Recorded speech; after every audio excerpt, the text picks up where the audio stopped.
3 million years from Earth, the Red Dwarf podcast. Thanks for the memory. Its crew, Blake Braswell, a USA native, and Lee Malaby, his English co-host. Additional. As the world around seems built on a foundation of matchsticks, the thing that keeps me going is the knowledge that I can still find a Bojangles Cajun Filet Biscuit and stream classic He-Man.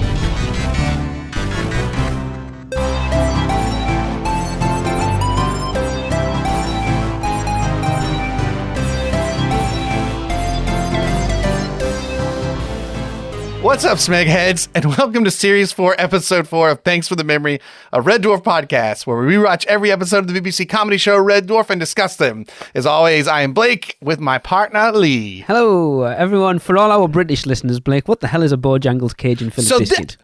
I thought I would get some revenge. So, since there were so many as a kid, be going, what was that steakhouse? Oh, yeah, a Bernie Inn. Oh, there's a few in this one I think we're going to get to. So the Teasy Weezies, the Bernians, I thought, you know what?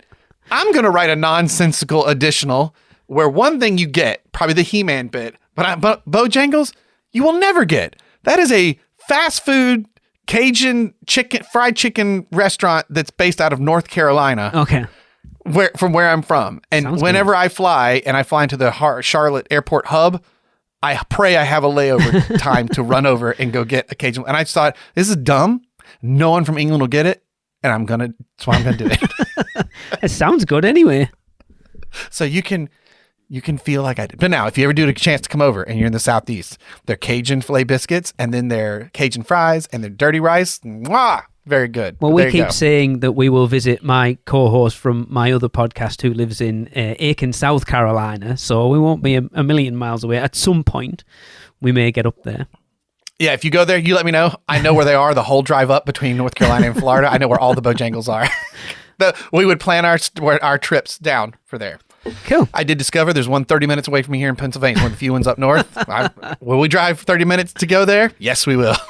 Right, I'm going to kick this off because we went off on a topic on the last one, and I'm kind of going to get straight into this episode so we can talk about this one. Because this is a continuation episode too. Yes. We left with a cliffhanger. It was only 10 minutes ago when we recorded that, and I've already kind of forgot what the question was, if I'm honest.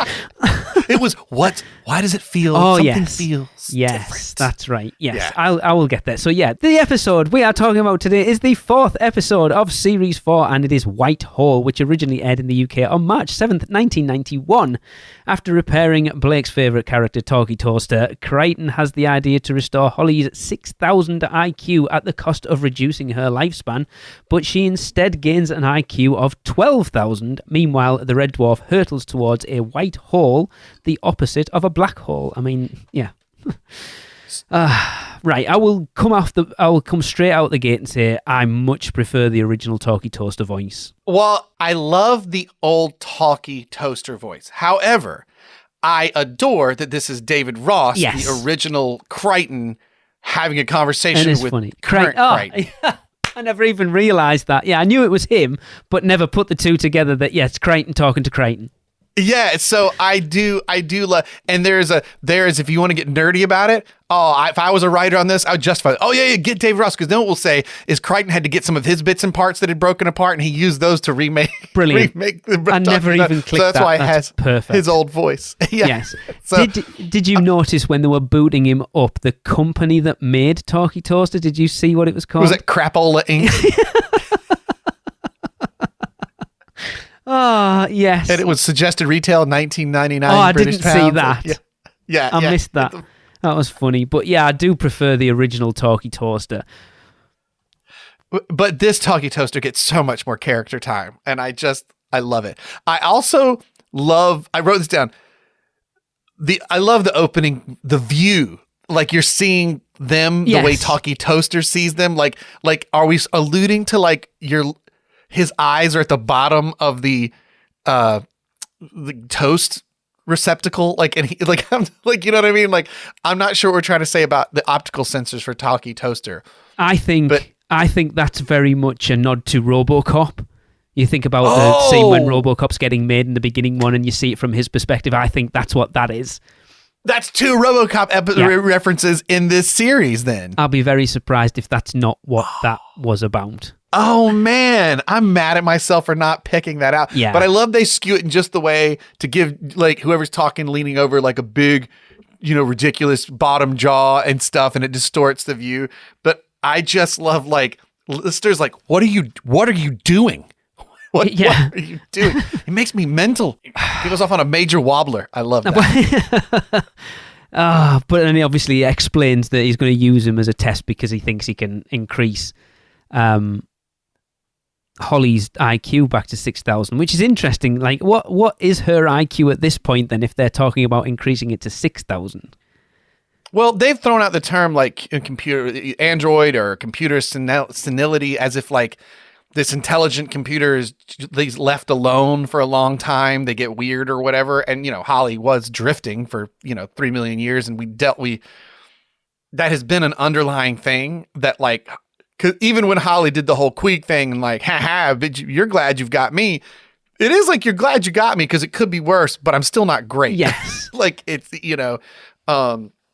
so Holly has got issues, and they're just trying to figure out like how to quickly get home. I adore the opening of this episode. I love I know what they mean from context, but the string of English sayings like a major wobbler and stuff, but all the stuff Lister says in his like talking about how nuts the talkie toaster is, how like crazy he makes them and everything else, but no biscuits, no crumpets, no muffins, and definitely no flapjacks. Yes. So you're a waffle man. Like just like, God, so good. And even though you see these talkie toaster jokes coming from a mile away the rest of the episode, it doesn't matter. There's the loads more of build them. up, the better. Yeah, it's like the bit when it's like, so you know everything? Yes, I know everything. You can ask me anything. I can ask you anything? Yes. Would you like some toast? You see it coming from a mile away. There are so many strange references and things that ones that even I had to look up. So I will go straight off the bat. There was one. Good, because I stopped writing them down. Yeah. There's some, so I do. For me, there was a very Monty Python-esque section in this when they're talking about the Eskimos at the beginning, and Crichton says, "I know, I had a mechanoid friend once who suffered from the same affliction. His name was Gilbert, but he preferred it if people called him Ramesses Niblick III. Kaplunk, kaplunk. Whoops, where's my thribble?" Felt like a very, if you go at the Monty Python sketch where they're doing like the late night election with the silly party, it felt like it would fit quite in there, that name. But then he said, yes. Rimmer says, well, if you ask me, the Eskimos had the right idea. They knew how to handle their elderly and the permanently baffled. Middle of the night, they'd take them out into the blizzard, remove their pajamas and just leave them to it. And Crichton says, and that's how the Eskimos cared for their old people? And Rimmer says, absolutely, that's why there's no Eskimo word for Eastbourne. And I was like, what the hell? Eastbourne? So I looked it up because I had no idea. And apparently Eastbourne is a place in the UK that seems to have is notorious for having a very aging population. So it'd be like saying that's why there's no Boca Raton or something. Like, I mean, you could basically that's where all the old people go to retire. That is, yeah, because I was like, I don't know what that one is. I didn't know what that one was either. I had to look it up. It was a very strange reference, and there's a few more. Yeah, where you'd almost be like, man, if you just said that's why they have no retirement homes, would have hit harder or something. I don't know. Just weird, you know. It was a very. There's some strange we've commented many times over recording these episodes so far that some of the jokes made at British isms can't have even hit for a British audience, let alone anybody else. And it's like they don't care. They double down. Yep.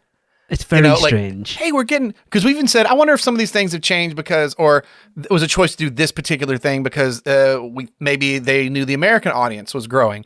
And you're like, nope. And then they come along with these episodes. You're like, no. It's like they don't care.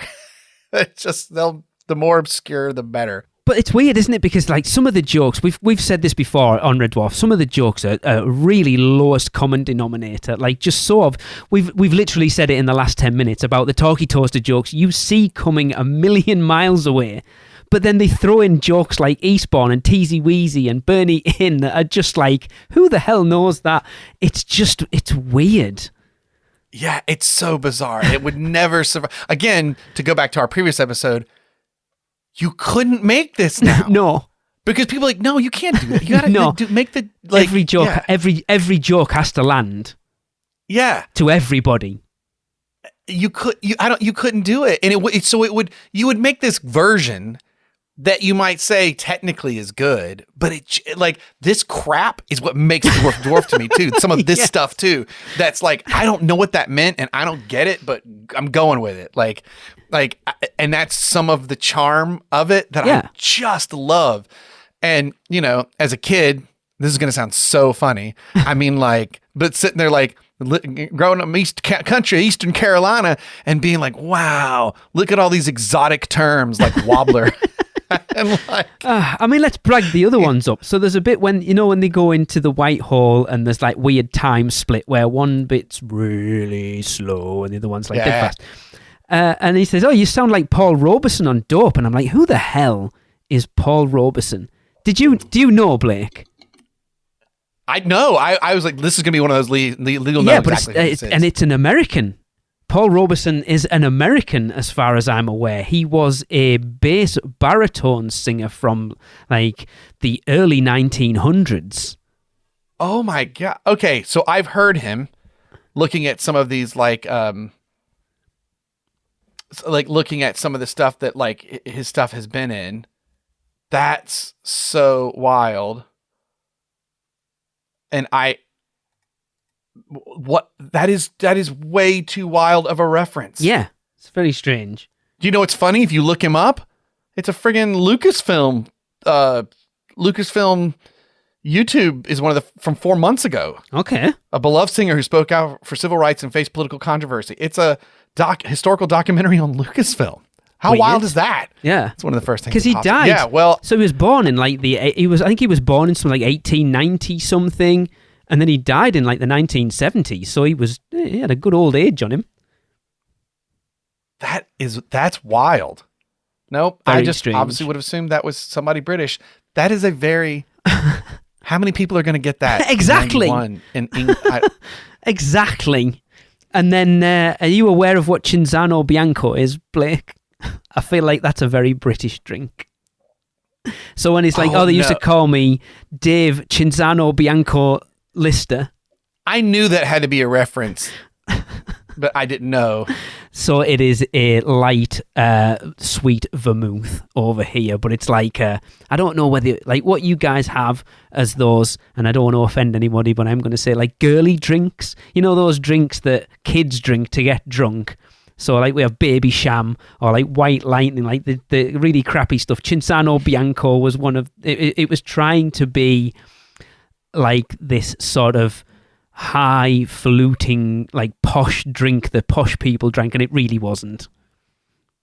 I think here we would call that Boone's Farm. Okay. Which was the wine you could buy by a jug or in 6-packs that was very sweet. That's or maybe the equivalent of Zima's. Yeah, I'm looking at this going, nope. I assumed it was the name of a famous pool person that I wasn't familiar with. Oh, interesting. Yeah, no, it's a drink.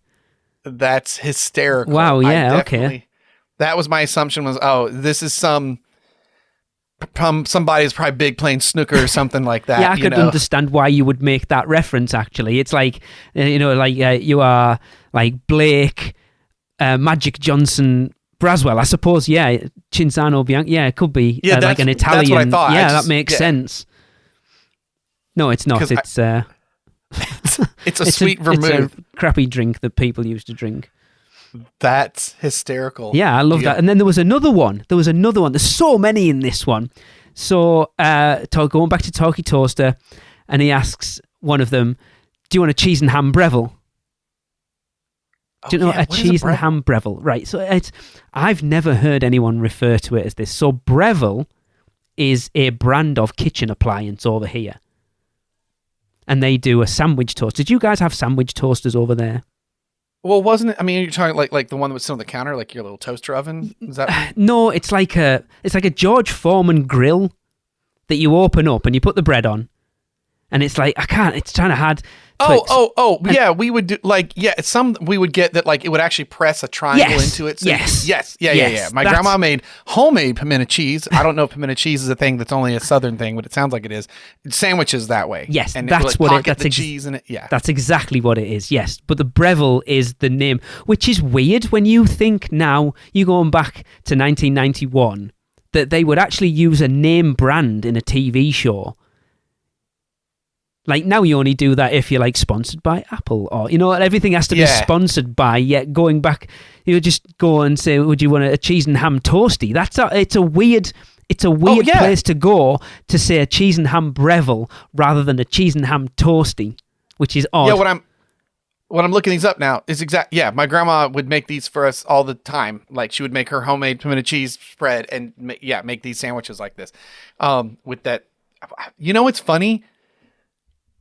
What do you call those things? I know like Kleenex is the brand of tissue, face tissue paper. Well, okay, face tissue paper. What actually do you call this kind of sandwich? It's not a press. We call it a toasty. It would be a toasty. If you went out somewhere, I don't think we've got a term for it in the States. We would call it a toasty, like a cheese toasty. Funny, isn't it?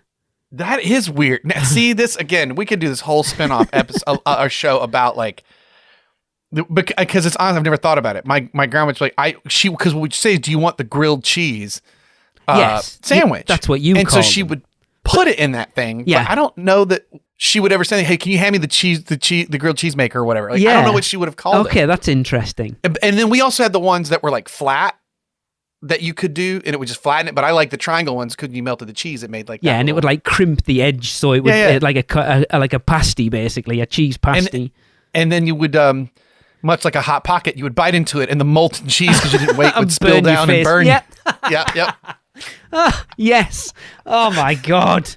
Yeah, the problem I always found with those things is the bread we bought, I don't know the generic size of those sandwich toaster, yet bread was never big enough, so you would try. What the hell is this podcast become about? I swore I was getting to the topic and not going off on tangents, and here we are talking about cheese toasties. Right?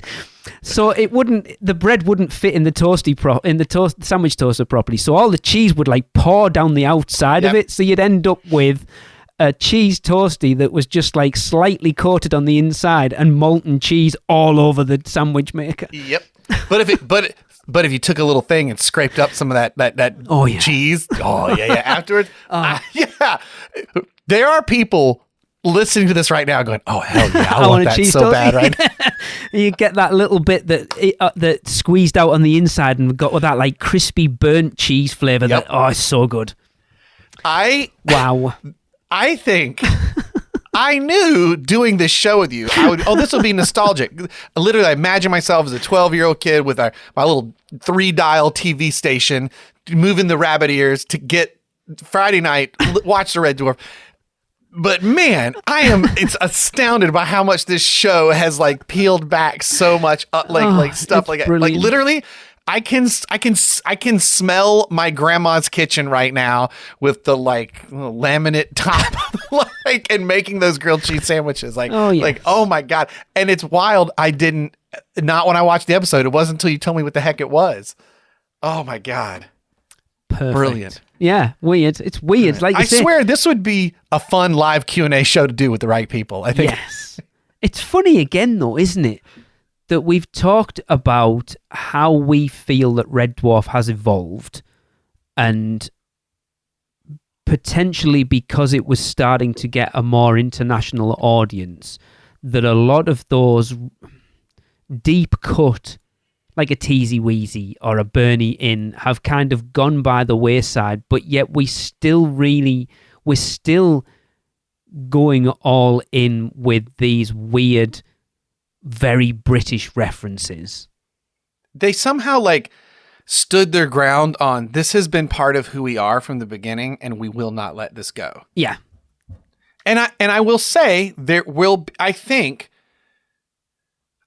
some of my issues, and it's been a long time since I've seen them, so I could have different thoughts about them, to like series 7 and 8 were it lost in its trying to do mass appeal. Okay. For me, I thought lost a little bit of this, and I've stayed away from commenting on those series yet because I kind of only did a quick pass with them when I was living in Japan. Yeah. And I need to. I look forward to seeing them because I'm fully expecting to go, you know what? Some of the stuff I didn't like, I actually think I like this better than I realized. Like, so, but when you bring this up specifically, that is like a thing that I felt like was kind of missing. I weirdly enjoyed going, that must be some British thing I don't understand. But like, yeah, but the beauty for you now, Blake, is you've got someone to ask what it means. And then for me to go, I don't know. Well, I listened to this one podcast with these two Australian blokes that just cracked me up, and they know that they're worldwide. People listen to them all over and stuff. And I love sometimes when they go on a tangent on very specific Australia stuff that's like down the street from them. Yep. And I find it hysterical because even though I don't understand all the references, how much it tickles them about the specific like thing that has come up either in pop culture or whatever that reminds me of this. Like, I may not understand the thing they're talking about, but I get that feeling. My Bojangles joke at the beginning of this episode. Do you know what I mean? That like if I was doing this with an old actor friend of mine, he would be like, "Oh my God," and the sweet tea, like, you know what I mean? Like we'd be diving in, and I find it endearing somehow. So I've always liked that part of it. And when Red Dwarf tries to go mass appeal, and you can feel it, people are like, well, we can't do that. Yeah, it's not. You know, I'm really looking forward to getting to those future episodes to see, especially the ones that came out way after. So those like sort of 3, you know, the newer ones they did in like 2010 and 20 whatever the ones that came out after it kind of finished, to see how different they are. Same. Having been written like way down the line. And we talked about it last week about how things are different now and how TV shows are done, and they're evolving again, as we've been talking about, just to see how the show changes because of you know, like a 20-year gap. Like, I know this, and it looks like, Blake, I don't know whether you've seen it, but it looks like the new episodes we're getting this year have been, not officially, but it looks like they're dead in the water at this point. It doesn't look like they're going to happen now. They don't seem happy with what they were gonna make. Yeah. So it doesn't sound like it's this will never happen. It's like, this isn't the thing. It's what it's coming across as. They need to work on it or whatever. Like, it would have been very interesting to see what a 2025 Red Dwarf would have looked like. Yeah. Very. And I'm looking forward to going back to like the series that came out prior to this one, if it does come out, and the one before that, just to see how different they are, especially with us doing the way we're doing it. You will see that that sort of evolution of where Red Dwarf started and where it ends up, just to see how different it is. You just made me think of something. Hold on. I have to find this.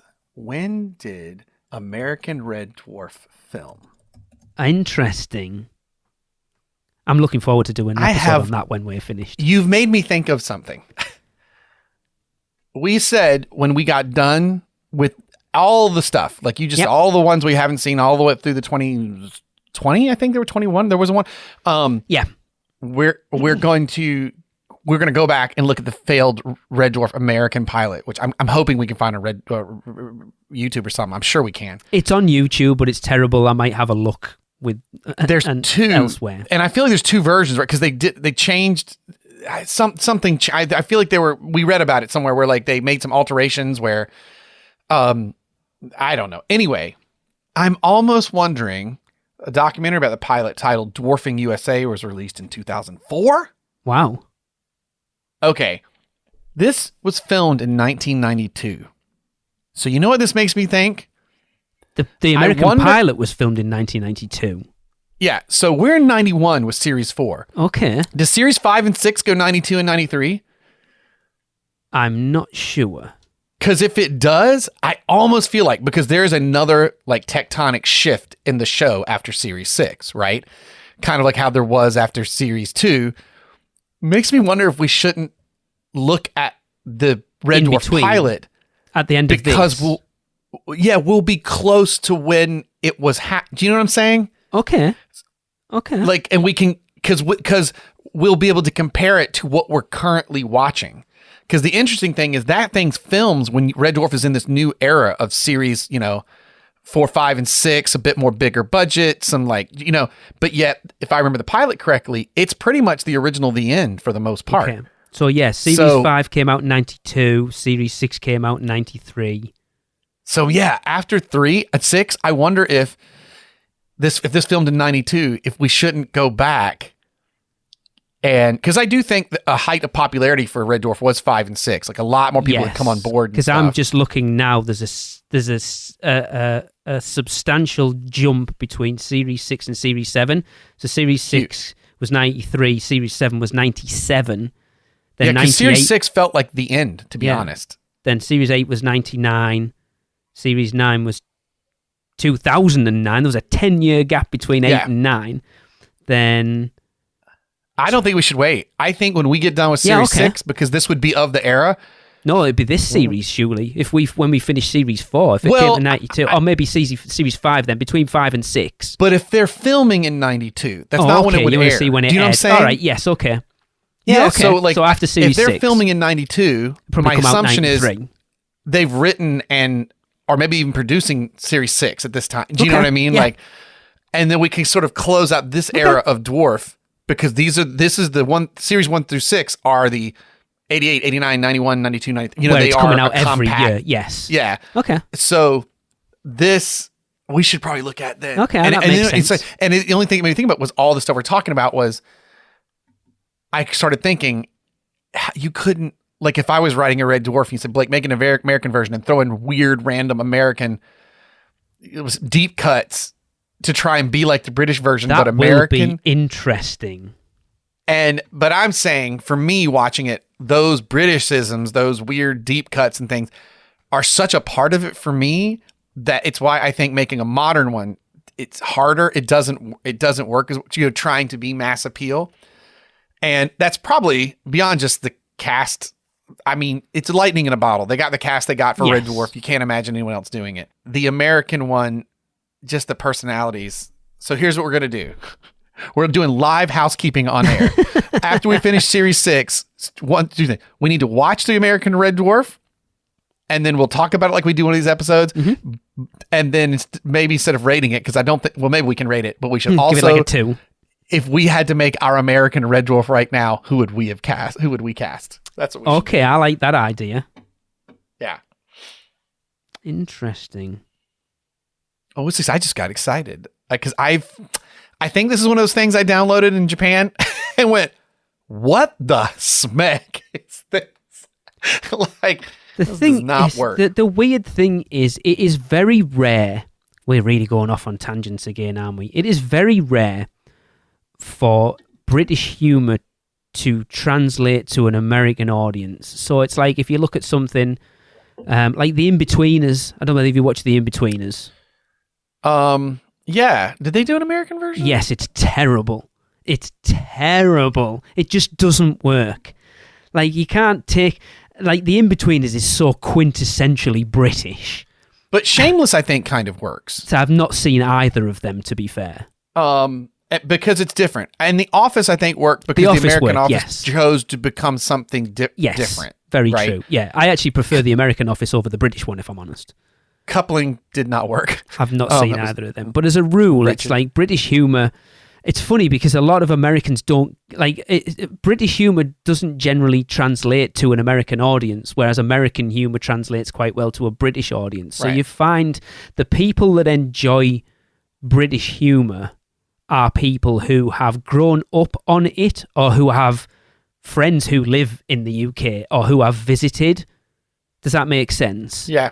Because, like, one of my co-hosts on my other podcast, he is not on it anymore, but he was an army kid, so he did a lot of traveling around Europe. So he had a very British sense of humor, because obviously he'd lived outside of the US in Europe and stuff. Whereas you find a lot of people, if Americans have grown up on Monty Python, I think that seems to be the sort of barometer for it. If you're an American and your parents introduce you to Monty Python at an early age, then you get British humor. And I can't remember if Monty Python or Red Dwarf came first. It would Really? be close to the same time.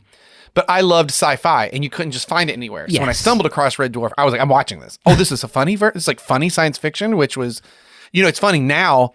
That's what Marvel is, really. It's comedy science fiction drama, right? I mean, but that was like, completely unheard of then. That would also be the problem with trying to make a modern Red Dwarf is like, what is this, Star-Lord but British? You know what I mean? Like, well, no, he exists because Red Dwarf exists. I don't think you get the version of Chris Pratt's Star-Lord without David Lister. No. There's no, I would be shocked if James Gunn has never seen Red Dwarf. I would be totally shocked at that. Imagine if we could get him on the show to talk about his love of Red Dwarf. That would be interesting. How the hell did we get here, by the way? I don't know, but like, I am going to give a shout out, by the way, to that Australian podcast that I mentioned. It's the Weekly Planet. Okay. I love them. They talk comics and movies and all sorts of stuff. But really, I don't care what they talk about. These two Australian dudes are just so fun together. I'll listen to anything. But they love Red Dwarf. And about every 10 or so episodes, a thing comes up and they just unabashedly talk about it. Nice. Everyone should know what they're talking about. And they were talking about a movie and they're like, he's like, mate, it's kind of like that bit where he's like backwards. And when Crichton showed up, they backwards. And I love the reference, and I'm dying laughing and going, there are a ton of people that do not understand at all because they have like millions of subscribers. And then every now and then, I feel like there's a little moment like, that's just for me. It's funny, as you mentioned that. I wonder at its height of its popularity, what the viewing figures were for Red Dwarf. That would be interesting to find. Like, how popular was it? This sounds like a American version of Red Dwarf question we should look into for that podcast. I think that's a good one. I am excited to watch that pilot now. I found it on YouTube and I've kind of watched little bits of it and it looked terrible, but we'll see. Oh yeah. I love that our podcast has evolved live in recording. I'm down with this plan. I think that'll be great because it'll be like a series 6. I feel has a good strong end to this era, and then our palate cleanser will be crap. Yeah, because you would think with them, because I assume it was it those that wrote it? Then was it Rob Grant and Doug Naylor that wrote the American version? I don't know if no one else worked on it, but when you watch it, it's pretty much the end. So, yes. I'm going to Google it. They had to be credited, even if they didn't officially yes, add anything else to it, because it is, even this, oh, you know what? But Crichton's in it, right? I think Crichton, it's like starting Red Dwarf, but Crichton was there from the beginning. You said, didn't you, that they got him in it because they thought he was American. And he's not. Yeah. He's Welsh. They thought he was American. And he's like, I was trying to do a Canadian accent. Oh, yeah, that was right. So according to reddwarf.fandom.com, the Red Dwarf USA, also referred to as Dwarfing USA, was a project undertaken in 1992. The project was a collaboration between Rob Grant and Doug Naylor. So, yeah. But that's the documentary about the pilot, you mean? No, that says... Because the documentary is called Dwarfing USA. Okay, then. Released in 2004. The first American pilot essentially follows the story. Hang on. I see. The Red Dwarf USA was also referred to behind the scenes as Dwarfing USA. So that's why they were calling it that. Oh, but then so it wasn't. So it was written by Linwood Boomer, which is very interesting because I know that name because Tracy and I are currently doing a rewatch of Malcolm in the Middle. And that's who wrote Malcolm in the Middle. Oh. So it was written by Linwood Boomer and directed by Jeffrey Melman, with Rob Grant and Doug Naylor on board as creators and executive producers. Interesting. I love Malcolm in the Middle, so I'll be interested to see how bad it actually is. And the trick is which version we're getting, because in one, Cat is a female, and in another version, Cat is a male. Okay. Well, we will try and find both of them if we can. There is one version on YouTube. That the lady from Frasier who played Daphne is Holly and was good. Okay. Was like a good, was fine. You know what I mean? But, oh God. Well, these 2 episodes, we have strayed both times, but it has been delightful. So yes, I'll try to swing us back to the episode. Thank you all for listening as we evolve the podcast right in front of you, as if we are our own genetic engineered life form. I do really like, so this was different than the previous episode's experience. I watched this one and went, I was so excited because I remember enjoying this episode. Because Talkie Toast is in it. This would have been a good second episode to give Holly some time to shine. And you're like, yeah, she is really good. Give her some more stuff to do. You got your Talkie Toaster. The first go round, I was like, I liked it, but it was not as good as I remember. And then last night, I was like, no, this is great. What am I saying? This is a really good episode with ridiculous amount of like quotable moments and classic Red Dwarf things.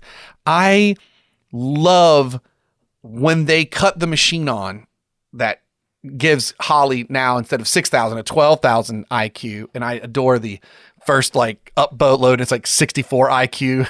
Yeah. She's got her eyes crossed and like, if she bangs her head on the screen to count. See, I hate that. That really annoyed me because that was, we've talked about stupid kind of childish it's jokes. So dumb. That was one that it's like they said it, like it annoyed me because we've never mentioned it before, and then it got brought up at the beginning of this episode that she bangs her head on the thing to count. I wish she'd get away from that, and then they do it, and I'm like, oh, that's awful.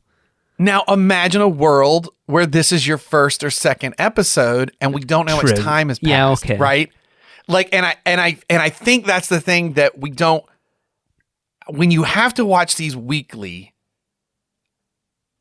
and they are clearly not the next day, I always just took it, I realized on my initial viewing compared to now, as some amount of time as things have happened, because usually they reference things like, and you never quite know how long, like how long has passed, and they kind of use that to their advantage to be like, Lister's been working on crocheting, and not that that's in an episode, and like you can just justify he knows how to crochet now because that's what he's been doing the last 3 months because he's been bored, and like. But I wonder if that's part of it. But as she gets smarter, I love like the slick back look with the one little piece of hair, and her scene with Talkie Toaster is so great. The whole like you were talking about the whole the meaning of life and all this yada yada. Do you want some toast? But then they're like, well, here's a question: if you're 12,000 IQ, why are you supposed to be 6? And she's like, oh, my life expectancy now is 348? Oh, 348 years? No. Decimal moved. Oh, 3.48 years? No. Yeah. 3 minutes, 48 seconds. Well, my next question is, what the smeg are you going to do? His delivery of that is so great. And that's sort of like, hello there, it's 1920s. Like sort of transatlantic American radio voice just cracks me up. The delivery is so flippin' good. And then you go back to whatever that corridor is that becomes the corridor for like Red Dwarf. It's slowly becoming in my brain what I remember in my head, what I think Red Dwarf corridors look like. But there is a joke that almost happened a couple episodes ago. Okay. And it's almost here now. And I'm like, this is so funny to watch this joke evolve. A few episodes ago, the cat made a suggestion, and Crichton's like, well, good idea, but that won't work, basically. And then in this episode, when the ship cuts off and Kat says, they're like, well, how do we get through? We've got like all 45 doors. Yes. We can't open the doors. And the cat says, why don't we get some lasers and laser our ways out of it, out of here? And it's like, excellent idea, sir, with only 2 drawbacks. First, we don't have any power to power the lasers. And second, we don't have lasers. And it's kind of funny, but not. That will become, do you remember this at all? That thing will become a joke that I think at least hits a couple of more times. Okay. And they get more ridiculous as Kat more so tries to be part of the team and throw out ideas. And I was cackling about what was coming, basically. Okay. But like, I was like, oh, it's getting close. It's getting close. And I do, as a guy who's a writer and it has produced entertainment, man, one of my favorite things about this has been like, oh man, whoever wrote that, I could see them for the next series being like, oh, I'm bringing this back. I have an idea. Like, this like one throwaway thing that I absolutely adore. And if you remember those later season series 5 and 6, you'll know exactly what I'm talking about. My favorite one-liner in this was, we'll be galloping up Diarrhea Drive without a saddle. Yeah. Oh, it was funny. But also like when they're like, do you hear that, man? No, he's right. There's nothing running. Oh, yeah. And it's like, do you hear any sounds? No, that's because there are no sounds to hear. Like, and he gets weird for no reason. I don't know why he does that. It comes out of nowhere. Yeah. And just Rimmer I feel like Rimmer has a comment about it. Like, oh, when's the last time are you due to exchange your head? Oh, yes. Or whatever. Yeah. And I like this idea of the electronic creatures, Crichton and Holly, like, because Crichton's been around too for a long time, and like they're just weird because they've been around for a long time. Yeah. It's what I found weird is how so they've increased Holly's IQ to 12,000, but why did this suddenly become a projection rather than just on the TV screen? I don't understand how having a massive IQ would suddenly change you from... I think she's so smart. She knows how to operate the stuff on the ship better than it was even designed to make. It's a very Star Trek kind of thing. Like, this computer has evolved and now it's like this floating hologram in... here with us. Oh, I said it wrong. It was, do you know why there's no sounds to hear? Because there are no sounds. Yeah. I think with Holly, it was a case of like, we need to show that she's mega, mega clever. How else can we change other than her appearance? I know we'll have her as a projection. Like because if you just did her with the new look, you'd be like, okay, but like this, like, she's evolved. Oh, yeah. And then, of course, like, yeah. She goes back into the screen, like, after that. Which, so weird. Either you're not doing the effect or just, it's a nice way to, she's trying to conserve power or whatever. I alluded to this on the last episode, but my favorite scene in this whole episode is that, so what is it? I've never seen one before. No one has, but I'm guessing it's a white hole. A white hole? Every action has an equal and opposite reaction. A black hole sucks time and matter out of the universe. A white hole returns it. So that thing's spewing time back into the universe? Precisely. That's why we're experiencing these curious time phenomena on board. What is it? I've never seen one before. No one has, but I'm guessing it's a white hole. A white hole? I love that whole thing. And it's not funny as such, but it's just it's well written. But it's why, like, if you're going to do a comedy in sci-fi, it's so great. Like, I love that when the show started, it was a sci-fi world they lived in, but it was kind of a regular sitcom. Yes. And then at some point they were like, oh man, you can really, like, we'll do weird things, like you've discovered the female versions of yourselves or whatever in an alternate universe. You can see them discovering, like, because this is sci-fi, we can literally use weird sci-fi to make jokes. You know what I mean? And I friggin' love it. But I will say, I'm going to go back to something I've said all along with these episodes, and we've already said that we found out that the episodes in the order that they are isn't the order they were supposed to be.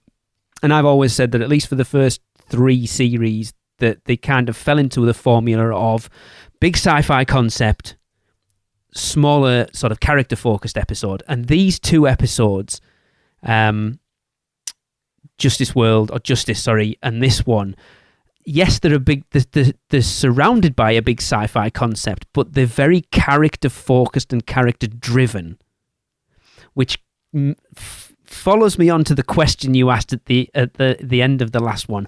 Why did it feel weird? And you said that they all got their time to shine in the last episode, and I think they do in this one. Yeah, it split really well, actually. But they shine on their own. The interactions between the characters aren't there, I don't think.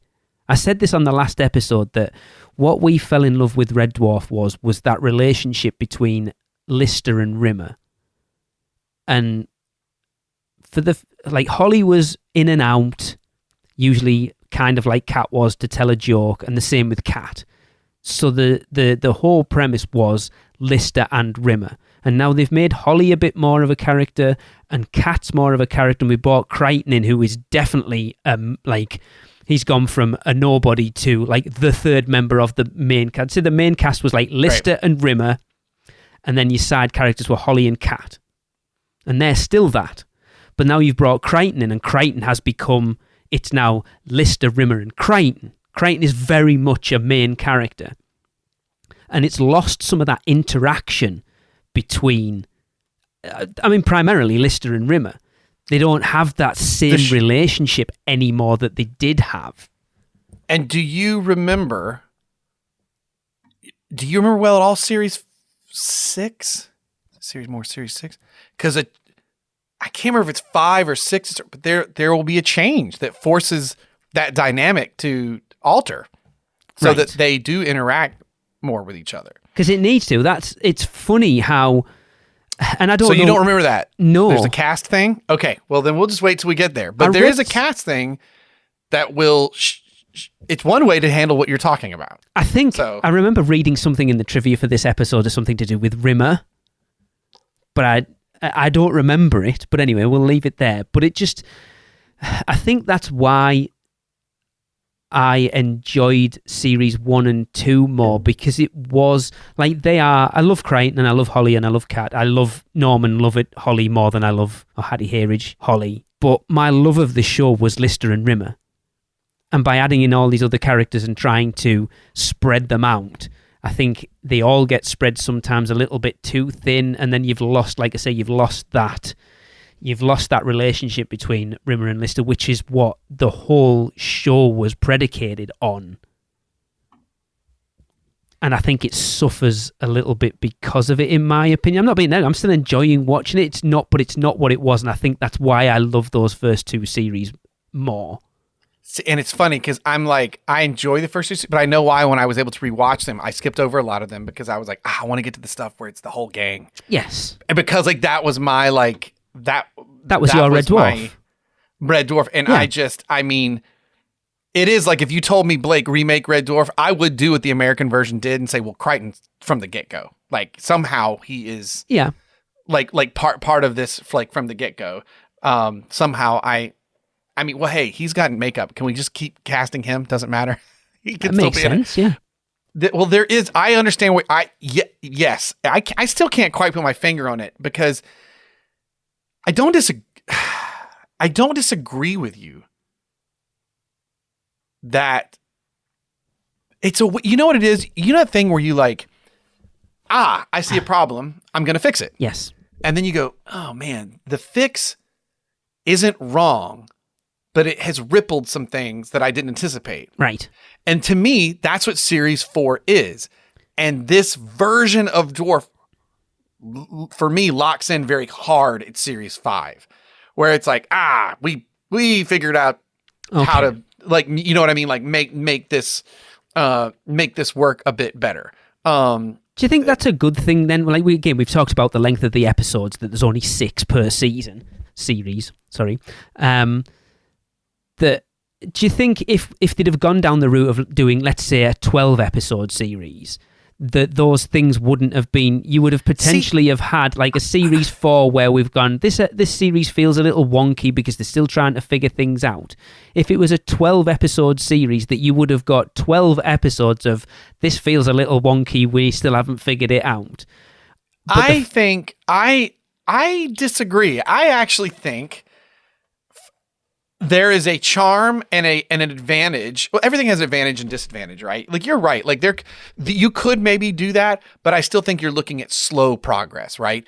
And I think there's definitely a distinct advantage to being, we do a series and we take some time off, and the next series comes out a year later, in this case, a year and a half later, whatever. And it gives you a chance to come back like, hey, you know what? The original plan, I was doing a little reading. Usually I stay away from production stuff because I don't want it to spoil, quote unquote, things for me. Yeah. But now I'm looking back at some of the production things of stuff we've already seen. Okay. And the Crichton episode was one in particular where they were looking at that being not the first episode, but maybe being like the last episode, that they knew they wanted to add this character. And so that it was supposed to be the 5th or 6th episode. I forget what it was, instead of the first of series 2. And it would kind of lead into Crichton being in series 3. That would have made sense. What we got was Crichton in the first episode, which I think the thing I was reading is they were like, this episode is so strong. And they moved it as an opener to just like, hey, we're back for series 2. Look how good we are. You know what I mean? And it was a strong episode. It was. But the thought was to put it, which would make the sort of odd thing we always say about going from the end of series 2 to 3, going, now Crichton's here, like, make more sense. And so, and I forget, there there was like a thought then what would be the first episode of series 3 that might tie into that a little bit. I mean, I know there was a lost episode of like actually seeing Lister pregnant and dealing with that they wrote. And you meet Crichton, and Lister, while he's pregnant, is working on rebuilding Crichton. Like, so that was the bike had busted down and broken. And so that was like a thing that didn't quite make it. But anyway, I think if you did the series the way you're talking about, that would have happened, right? Like because you got to find stuff to do all these episodes. But I do think there is something interesting in like coming back. Series 3 is a great example. All right, we're adding this new character. We're going filming. We're back on Earth, even though it's backwards Earth. Yeah. We're filming, and we're going to do this marooned episode where we get all the cameras to be handheld, and we're really leaning into Starbug being our main sort of ferry ship that we hop out of, and we're doing this very claustrophobic filming technique. And it's like I don't think those leaps would have happened if you had 20 episodes. Exactly, and that's what I was saying. Do you think it's an advantage that they've only done 6 episodes because it gives them the opportunity? We'll do 6. Because then if we do run into any issues or things that we need to change, then it's only 6 episodes, then we take that and then go into the next one. Whereas if they'd have done a run of 12 episodes, you would have got 12 episodes where it would have felt wonky. And then that reset would have happened after that. Whereas because it's a short series, they figure things out at the end of each one, which means that transition of figuring it out and it becoming better happens sooner because the short series. Does that make sense? Nope, that makes sense. Yeah, I think it's better. That's basically what I was asking. Do you think it's better that we're getting those transitions quicker because it's only a 6-episode series? I do. And I mean, and as an American, I think it was one of the things I started getting into, like British television, that I enjoyed because do a pilot. If you get accepted at the time, it used to be, here's your 23 episodes. And like, I think some shows did well with that. I love MASH, but again, I'm going older shows and stuff that were great. Others, you have to crank out. That's a lot of material to crank out. How are you filming it? But there's so much crap that goes into it, right? With this, like, I like that you can write 6 episodes. You can keep it tight. You can do your thing and then let it go, and then go. All right, when we come back, as you said, what can we leave behind that wasn't working, or what wasn't working that we can tweak a bit to get it to work, And I think this series right now, I think the thing that we're feeling that as we keep dancing around it is they made this change. I feel like there's a conscious effort to really spread the love around the 4 characters, which makes sense if you think about the real life, where this is now series 4 and these actors are all going, hey, this show is starting to be popular and people like us. Like, hey man, give me some love. Yes. Like let's spread this out. And really, truly, I love Dave Lister. I love Lister as a kid. But God, I love Crichton. I love Rimmer too. But I think if you said who could magically appear in real life that you'd want to hang out with, I want Crichton. Yes. So like, and you love Rimmer, and that's and because now you're at series 4. This show has fans now. Yeah. And it didn't. So you can create things for the fans, you know? Yeah. And because that didn't exist prior. And what's interesting about the show, the people I know who love it, everybody has a different, this is my dwarf, this is my favorite series, this is my favorite character. And that's pretty rare, like in a show that like, and so because they are different. Whereas like you want to talk about The Office feels like The Office from start to finish. It doesn't change. They lose a character, they add a character in, but the overall series itself feels the same from start to finish. It doesn't really change its dynamic or anything. It's The Office. If you've watched series 1 through, we'll go American at this point, season 1 through season 10, it all feels like The Office. It hasn't changed. Yeah, with the one feeling the most different because it was a little closer to the British version. Yeah. In its a little bit, and then like they let it be its own thing. And even then, it's like splitting hairs. Yeah. But I think hey, we're spreading the love around, and they're not used to it yet. So I'm enjoying it, and there's all these moments and things. But it's what's that phrase? Better than the sum of its parts. Yes. And this is almost right now, series 4 is kind of being the reverse for me of a ton of great parts that don't always come together as the whole. Yeah. Yes. Yeah, because for me, going off what you're talking about, Blake, for me, I feel like Rimmer is the one that's getting the short shrift, I think, at the moment.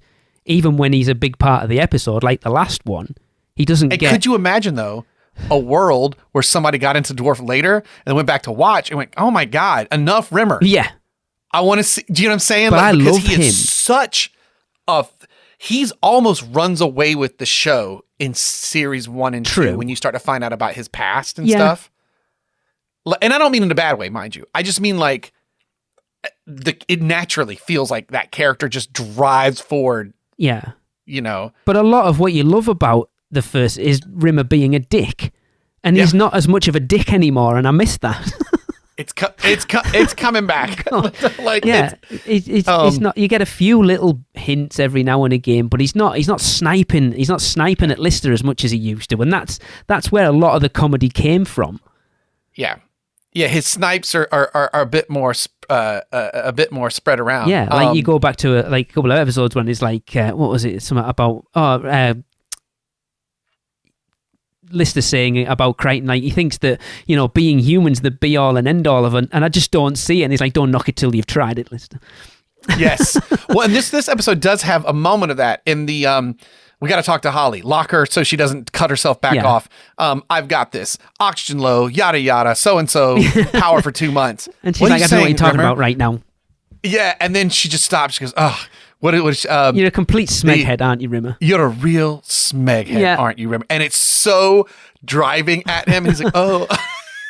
It's that whole interaction between them two is brilliant. He's like, power down, oxygen low, death imminent. She's like, oh, okay then. That just that little interaction between them is perfect because she's just listening to the information. Then when he gets to the point that actually affects the life of the crew, she's like, oh, brilliant. Yeah. I would have loved to have gone. Sorry. I was going to say, and then 1991's version of an SD drive. Yeah. I would have loved to have seen this episode. Again, I know I've said it a million times, but I would love to have seen 12,000 IQ Norman Lovett. Yeah. Absolutely. I'd love to have seen what that looked like. Because obviously with her, they slicked the hair down so she looks like kind of futuristic. What do you do with Norman Lovett to do that? I want to see that. Glasses? Maybe. I want to see, because apparently I didn't leave it in actually, but in the trivia they wanted the high IQ version of Holly to be bald with glasses, which is weird. It's a weird concept that they don't have Norman Lovett, and yet it was Hattie Hayridge. Let me find it exactly. I should have left it in now. Now I've realised when we've got to this point now that it would have been perfect to have brought that trivia up.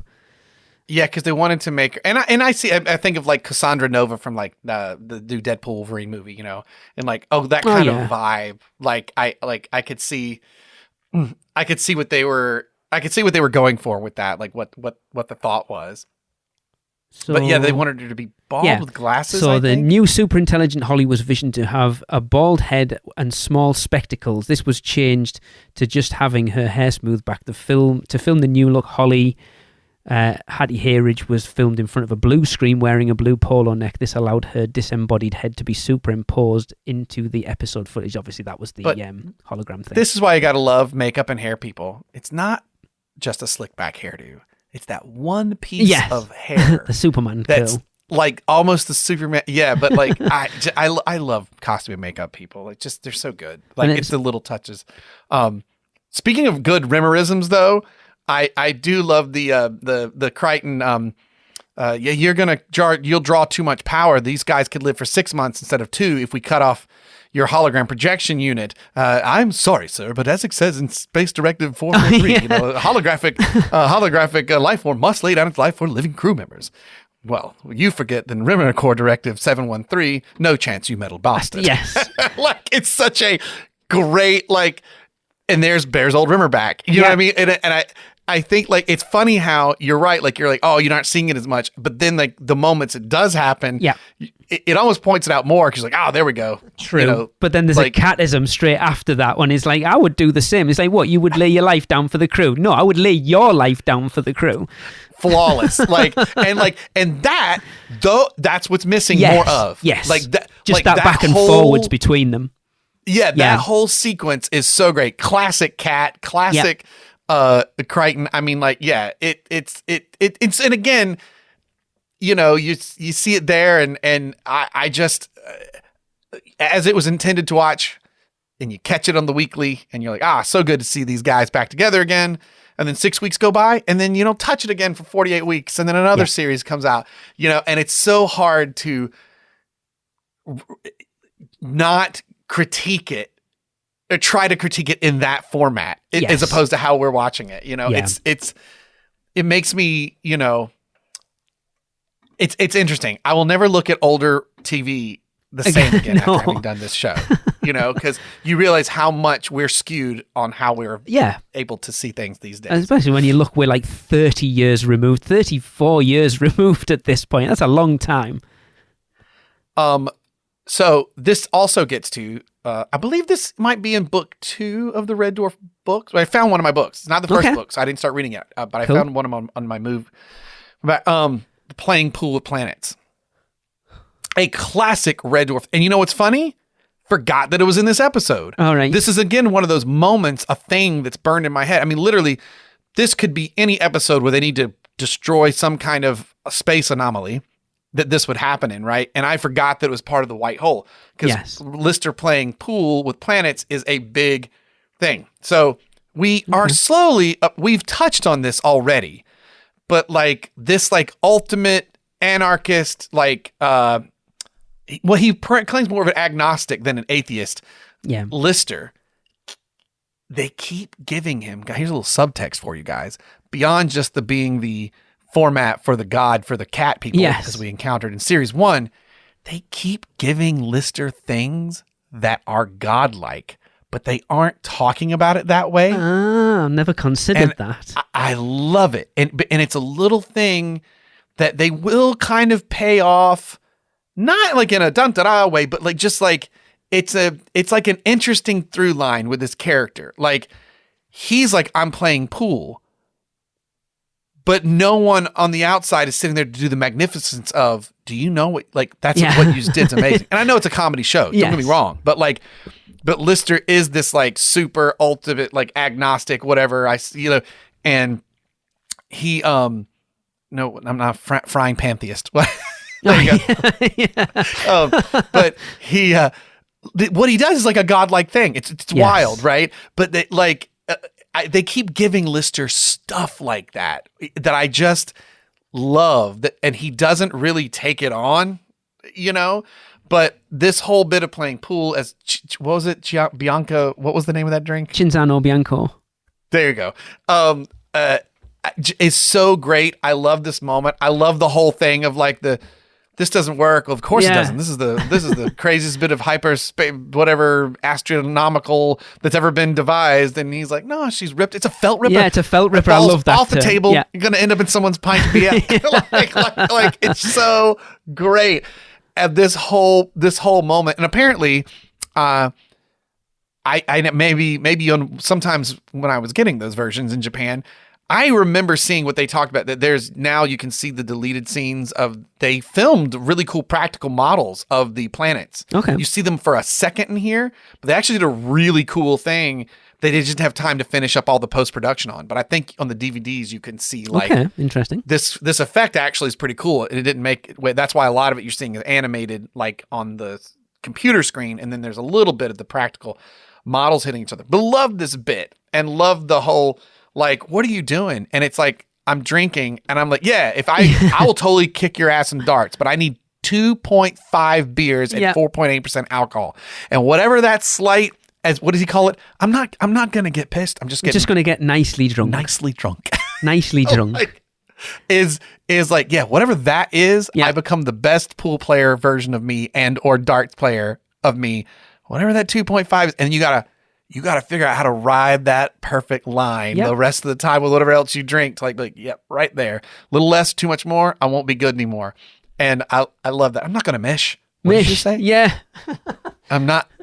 You said mished. You're two cans in and you're steaming already. I'm not. I'm not pished. Yeah. I'm like again, back to Rimmer and Lister crap. Yes. Like right there. Like, yes. And then Crichton watching, like, well, I can barely watch. And then leads me to finally after so many episodes, we get you jammy goit. Yeah, he pulls off the trick shot. And she rides, you jammy goit. Just love it. Absolutely the last note that I wrote on my notes. Yeah. You jammy goit. It doesn't happen enough anymore, and I love it. And it's funny that I called for it in my intro like 2 episodes ago, and then it came back. I was so happy. Well, and it's funny that I say, like, oh, I remember this is a classic dwarf bit, but I didn't think about it until we were having this conversation. But the way they interact with each other and all this stuff, like, it is classic. Even the whole who's going to vote for me. Yes. Well, I agree with you, buddy, but I couldn't vote for anybody with a sense of style like you, so I'm voting for doo-doo breath. Like, it's such classic dwarf, and they're all interacting together in such strongly their character ways that this pool moment feels so right. Yes. You know, but the whole episodes, these 4 episodes we've been watching, they all have these moments.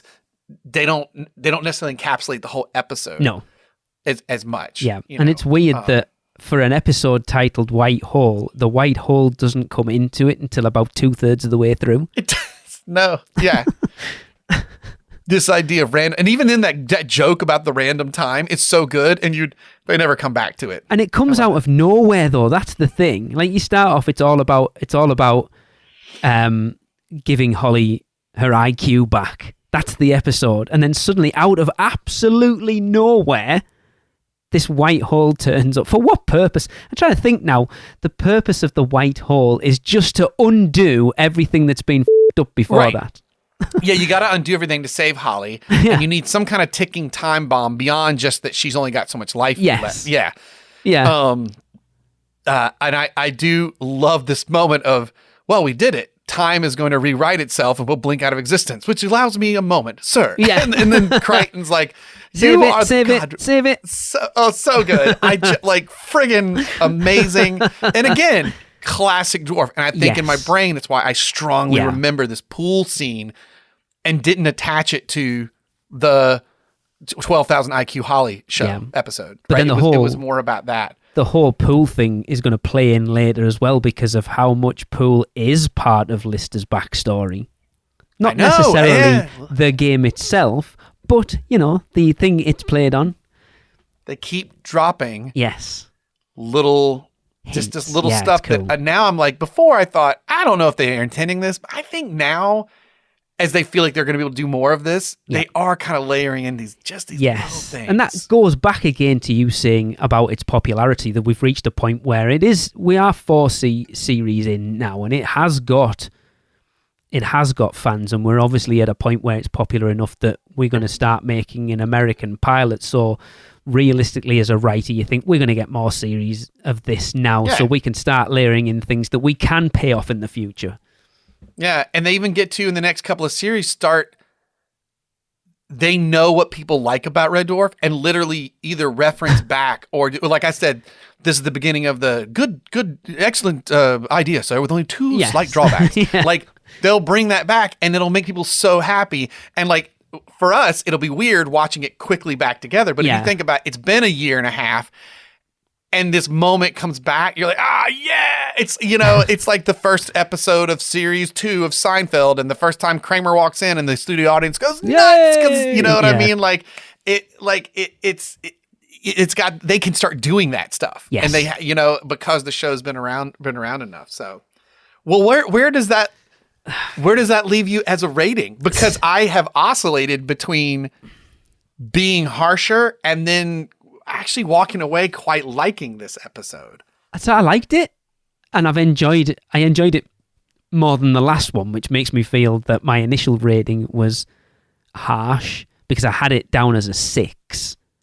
But now the last one is a 6, right? Yeah, 6 as well. So, but having discussed this one more, I did like this one more, and we've we've dragged up that there was more of the stuff that I was craving out of the previous episodes that we didn't get, more of that banter between the characters that we did get in this one. Maybe not as much as I would have liked, but it's definitely there, and it's hopefully that's, they've realised. Again, I guess it comes from the fact that we've discussed that these episodes aren't necessarily in the order they were supposed to come out because of the things we talked about last week, that things that were out of their control.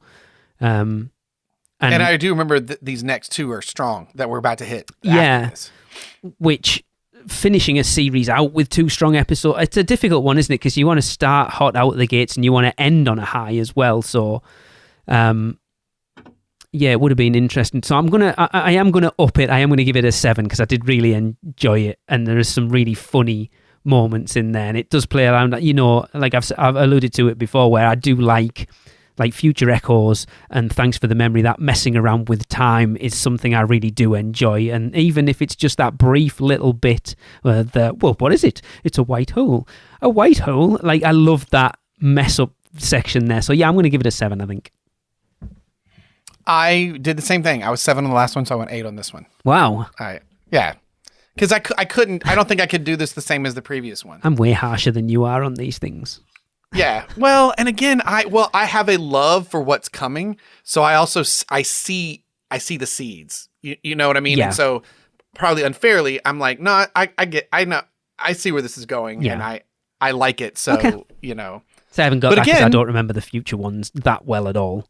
Early on, I did not like the first two series. I like what they set up, but I was not like fans of them to watch. No. I was like, these are slow. I don't like the pacing. And I did talk about the pacing when we talked about the first series, but now I'd watch them anytime and I love them. Yes. It's so like, it's funny how on one hand, this viewing has skewed some things one way, but on others, it's actually elevated stuff that I was, but nonplussed about. Yeah, but that's not necessarily, like, we've talked about them a lot, and we've brought multiple things to each other's attention that we didn't think about that's going to elevate them as well. But then also watching them now, as opposed to watching them when you did last out the first time. So, things can change. How many things have you watched from your childhood that you absolutely adored as a kid, and then you watch them now and go, oh my God, that was terrible. Yeah, you're like, well, that wasn't. Isn't it nice every now and then when I see something like, I'm trying to think of a good example, my daughter or whatever, she's like, that was awesome. I'm like, it was. Oh man, I'm glad that actually was good. Or sometimes you see stuff that's terrible. Then other times you watch stuff and you go, no wonder I got into something that was maybe a little more highfalutin, because actually this particular piece of whatever punched above its weight more than I realized as a kid. You know what I mean? Or whatever. You'll be going through that as well at the moment, of introducing Afton to those things that you loved as a kid from like 20, 30 years ago, and then sitting there and watching them and going, actually, this is awful. Right. God, this is like terrible. Well, but I'm jealous because she's got like, she has a lot of better versions of things than I had. Do you know what I mean? I'm like, the new Transformers 1 movie. I'm like, so good. So good. So good. And I have a sweet spot for the 86 film. Don't be wrong. We could do a whole podcast on the songs and that alone. You got the touch. Yeah, I know. Oh, yeah, man. Like, my youngest is obsessed with Transformers. And so we went to the cinema to see Transformers 1, and it's so good. Oh, man. I just found my trunk of classic ones. So it's great that as I'm unpacking over here, got my Prime version 2 when it came brought back to life. But we could totally do a Transformers pod. But no, I am jealous because she does get a lot of cool stuff. I'm like, man, even these like throwaway Netflix animated shows are so much cooler than anything. This looks so much better than He-Man did. Speaking of He-Man, like, I'm like, it's not fair. Nope. Like, Yeah, I don't need to watch that old crap that you used to watch because I've got better versions that are newer than the crap that you used to watch. Yeah, if I tried to show a classic He-Man now, she'd be like, I don't get what. You'd be like, no, Dad. Terrible. It's too slow. No, thank you. Yeah, exactly. What's that famous that interviewed Jon Stewart, from The Daily Show, the news comedian here in the States. He was interviewing George Lucas at Star Wars Celebration, I think prior to the Disney sale, and Jon Stewart sitting there and this large live crowd. George Lucas, it was the headline thing that he was going to interview him the way that like him and Stephen Colbert would interview, celebrities on on their new show, and he's like, "So George, I had a great conversation with my kid, and I asked them, I'm gonna get to talk to George Lucas. So, do you have any questions? Like, what's your favorite Star Wars movie?" And he said Phantom Menace, and I said, "No, you're wrong. It's Empire Strikes Back." and to George, and it made this. You should look it up because it really made this great conversation about like we love fun stuff, and then we ruin it because we try to make it too important. Yes. And it's this great combo. George has like, they're just a movie. But not in a way that's like where someone goes, "I made a piece of crap," and you're like, "Whatever, dude, laugh." It's a really good talk about it, and it kind of applies to what we're doing. And I enjoy how every time we have something in this Red Dwarf that we're like, "Man, I don't know." We kind of talk about it, and it's not that we even walk away going, "Oh, it's better than I thought," or "Never mind, it's good." It's, "Oh, I have a different appreciation for why it came out the way that it did." Yes. And I hope people are enjoying our show because most of media look-backs like this are usually like, why this is garbage. Let's do an hour-long episode on why something sucks. And I like doing it this way because nothing's created in a vacuum, Exactly. Cool. Man, Tangent City. These as well. These are good two-parter episodes. They really man. were. Yes. Yeah. I love the, because like we've said before, we don't, other than, so our show notes literally have our intro and then the synopsis for the show and like when it came out, and then our ways to get in touch with us and like our outro sort of script from the show, and everything else. And then I is usually just take 10 or 12 notes per episode that I'm like, I want to forget. But that's what I'm saying is like, yeah, we don't plan other than that what we're going to talk about. We'll have notes each that we don't discuss prior to it, and look where we go. The whole conversation about cheese toasties. Yeah, cheese toasties. And if you want to know, I wish they would record their pre-show conversations. Those are generally Darlington football, perhaps some Arsenal football, and a bit of Universal Orlando parks. Stuff in there. Universal. That's those conversations are. And look, if you want to listen to that, there's other podcasts out there. Fair enough. Yeah. Jeez, I didn't even mean to make that a segue, but that's true. Just look me up. I'm about. Well, at some point, I need to get back on your podcast with the Parks, and we need to get you for the first time on our footy podcast. Definitely. I would love that. Oh, my God. Delightful. These always put me in the best mood. Jeez. Trust me, after the week I've had, I needed this afternoon. Good. May the dwarf deliver. All right. Well, this will bring us to the end of this delightful podcast that we are considering a two-parter. 2 different episodes we discussed, but a theme that carried through. Be sure to follow us on Facebook and Instagram at Dwarf Memory and Twitter at Dwarf_Memory for all show updates. Yep, please subscribe, rate, and review the show wherever you can, and email us your comments and thoughts and anything you want to us at dwarfmemory@gmail.com. We've had a recent email from our good friend Craig Lucas recently. He used to get called Rimmer when he was at work. That was a brilliant story. I love that. And the photo of the badge pass. Yes. So good. Speaking of Rimmer, the next episode we will be discussing, we'll put the spotlight square back on our favorite Smeghead as we go to Series 4, Episode 5, Dimension Jump. This is an important episode because this will ripple throughout the rest of the series that are to come.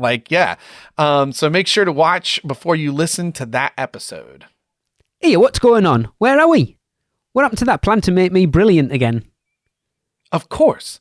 Blocking up the white hole has eradicated its influence. The time it spewed into the universe no longer exists. Meaning? Well, basically, we occupy a redundant timeline. Reviving the toaster, making Holly a genius, none of this is going to have happened. Well, what about us? Are we just going to pop out of existence? Just going to cease to be? We will cease to be here because none of this will have occurred, but we will exist back on Red Dwarf before all of this began, with, of course, no memory of these events, which, of course, never happened. And as these events have never happened, we will have no memory of them. In which case, Mr. Rimmer, sir, I should like to take this opportunity of saying that you are the most obnoxious, trumped-up, farty little smeghead it has ever been my misfortune to encounter.